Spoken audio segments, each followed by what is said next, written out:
ओम नमो भगवते वासुदेवाय। कैसे हैं आप सब? उम्मीद करती हूँ आप सब स्वस्थ और खुश होंगे।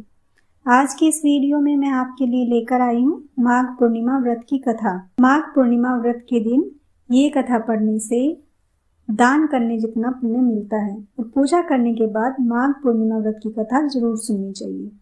तो आइए शुरू करते हैं आज की वीडियो। माघ पूर्णिमा को बहुत ही पुण्य फल देने वाली माना जाता है। इस दिन दान स्नान का जितना अधिक महत्व है उतना ही महत्व भगवान विष्णु की पूजा करना और उनकी कथा सुनने का भी है। पौराणिक कथा के अनुसार किसी नगर में धनेश्वर नाम का एक ब्राह्मण रहता था। उसकी पत्नी रूपवती, पतिव्रता और सर्व गुण संपन्न थी। बस उनको एक दुख था, वो था कि उनकी कोई भी संतान नहीं थी। यही कारण था कि वो दोनों बड़े ही चिंतित रहते थे। एक बार उस नगर में एक महात्मा आए। वो नगर के सभी लोगों से दान लेते थे, लेकिन धनेश्वर की पत्नी जब भी उन्हें दान देने जाती तो वो उसे लेने से मना कर देते। एक दिन धनेश्वर ने उन महात्मा के पास जाकर पूछा, हे महात्मन, आप नगर के सभी लोगों से दान लेते हैं, लेकिन मेरी पत्नी के हाथ का दान क्यों नहीं स्वीकार करते? हमसे अगर कोई भूल हुई है तो हम ब्राह्मण दंपति आपसे क्षमा याचना करते हैं। महात्मा बोले, नहीं विपर, तुम तो बहुत ही विनम्र और हमेशा आदर सत्कार करने वाले ब्राह्मण हो, तुमसे भूल तो कभी नहीं हो सकती। महात्मा की बात सुनकर धनेश्वर हाथ जोड़कर बोला, हे मुनिवर, फिर आखिर क्या कारण है? कृपया करके हमें उससे अवगत कराएं।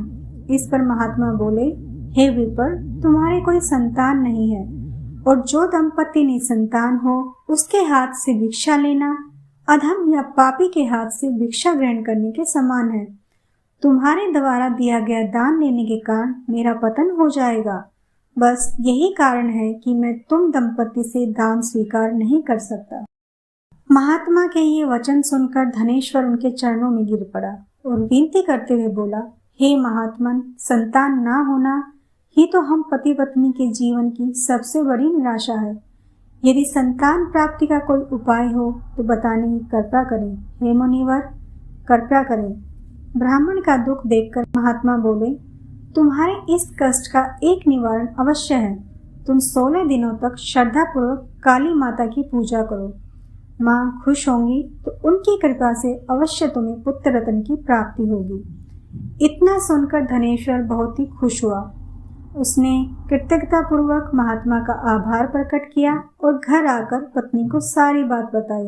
पति पत्नी को महात्मा के द्वारा बताए गए उपाय से आशा की किरण दिखाई दी और धनेश्वर माँ काली की उपासना के लिए वन में चला गया। ब्राह्मण ने पूरे 16 दिन तक काली माता की पूजा की और उपवास रखा। उसकी भक्ति देखकर और विनती सुनकर माँ ब्राह्मण के सपने में आई और बोली, हे धनेश्वर, तू निराश मत हो, मैं तुझे संतान के रूप में पुत्र रत्न की प्राप्ति का वरदान देती हूँ, लेकिन 16 साल की अल्पायु में ही तेरे पुत्र की मृत्यु हो जाएगी। काली माता ने कहा, यदि तुम पति पत्नी विधि पूर्वक 32 पूर्णिमासी का व्रत करोगे तो तुम्हारी संतान दीर्घायु होगी। प्रातःकाल जब तुम उठोगे तो तुम्हें यहाँ आम का एक पेड़ दिखाई देगा। उस पेड़ से एक फल तोड़ना और उसको ले जाकर अपनी पत्नी को खिला देना। शिव भगवान की कृपा से तुम्हारी पत्नी गर्भवती हो जाएगी। इतना कहकर माता अंतर्ध्यान हो गई। प्रातःकाल जब धनेश्वर उठा तो उसे आम का पेड़ दिखा जिस पर बहुत ही सुंदर फल लगे थे। वो काली माँ के कहे अनुसार फल तोड़ने के लिए वृक्ष पर चढ़ने लगा। उसने कई बार प्रयास किया लेकिन फिर भी फल तोड़ने में असफल रहा। तभी उसने विघ्नहर्ता गणेश भगवान का सुमिरन किया और गणपति की कृपा से इस बार वो वृक्ष पर चढ़कर फल तोड़ लाया। धनेश्वर ने अपनी पत्नी को वो फल दिया जिसे खाकर वो कुछ समय बाद गर्भवती हो गई।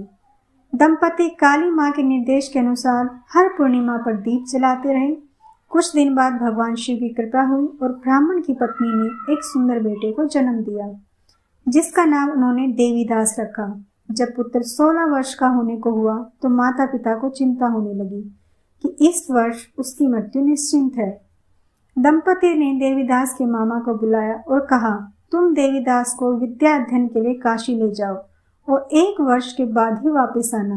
दंपति पूरी आस्था के साथ पूर्णिमासी का व्रत कर पुत्र के दीर्घायु होने की कामना करते रहे। इधर काशी प्रस्थान के बाद मामा भांजे एक गांव से गुजर रहे थे।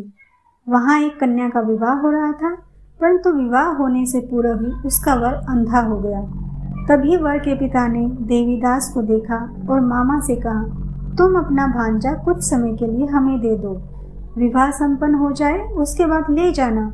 यह सुनकर मामा ने कहा, यदि मेरा भांजा ये विवाह करेगा तो कन्यादान में मिले धन आदि पर हमारा अधिकार होगा। वर के पिता ने मामा की बात मान ली और देवीदास के साथ कन्या का विवाह संपन्न हो गया। इसके पश्चात देवीदास पत्नी के साथ भोजन करने बैठा, लेकिन उसने उस थाल को हाथ नहीं लगाया। यह देखकर पत्नी बोली, स्वामी आप भोजन क्यों नहीं कर रहे हैं? आपके चेहरे पर यह उदासी कैसी? तब देवीदास ने सारी बात बताई। यह सुनकर कन्या बोली, स्वामी मैंने अग्नि को साक्षी मानकर आपके साथ फेरे लिए हैं। अब मैं आपके अलावा किसी और को अपना पति स्वीकार नहीं करूंगी। पत्नी की बात सुनकर देवीदास ने कहा, ऐसा मत कहो, मैं अल्पायु हूँ। कुछ ही दिन में 16 वर्ष की आयु होते ही मेरी मृत्यु निश्चित है। लेकिन पत्नी ने कहा, जो भी उसके भाग्य में लिखा होगा वो उसे स्वीकार करेगी। देवीदास के बहुत कहने पर भी जब वो नहीं मानी तो देवीदास ने उसे एक अंगूठी दी और कहा, मैं विद्या अध्ययन के लिए काशी जा रहा हूँ। तुम मेरे जीवन मरण के बारे में जानने के लिए एक पुष्प वाटिका तैयार करो। उसमें भांति भांति के पुष्प लगाओ और उन्हें जल से सींचती रहो। यदि वाटिका हरी भरी रहे, पुष्प खिले रहे तो समझना मैं जीवित हूँ, और जब ये वाटिका सूख जाए तो मान लेना कि मेरी मृत्यु हो चुकी है। इतना कहकर देवीदास काशी चला गया। प्रातःकाल जब कन्या ने दूसरे वर को देखा तो बोली, ये मेरा पति नहीं है, मेरा पति काशी पढ़ने गया है। यदि इसके साथ मेरा विवाह हुआ है तो बताइए कि रात्रि में मेरे और इसके बीच क्या बातें हुई थी और इसने मुझे क्या दिया था। यह सुनकर वर बोला, मुझे कुछ नहीं पता, और पिता पुत्र लज्जित होकर चले गए। उधर एक दिन प्रातःकाल एक सर्प देवीदास को डसने के लिए आया, लेकिन उसके माता पिता के द्वारा किए जाने वाले पूर्णिमा व्रत के प्रभाव के कारण वह उसे डस नहीं सका। तत्पश्चात काल स्वयं वहां आए और उसके शरीर से प्राण निकालने लगे। देवीदास मूर्छित होकर गिर पड़ा। तभी वहां माता पार्वती और शिव जी आए। देवीदास को मूर्छित देखकर देवी पार्वती बोली, हे स्वामी, देवीदास की माता ने 32 पूर्णिमा का व्रत रखा था, उसके फल स्वरूप कृपया करके आप इसे जीवन दान दें। माता पार्वती की बात सुनकर भगवान शिव ने देवीदास को पुनः जीवित कर दिया।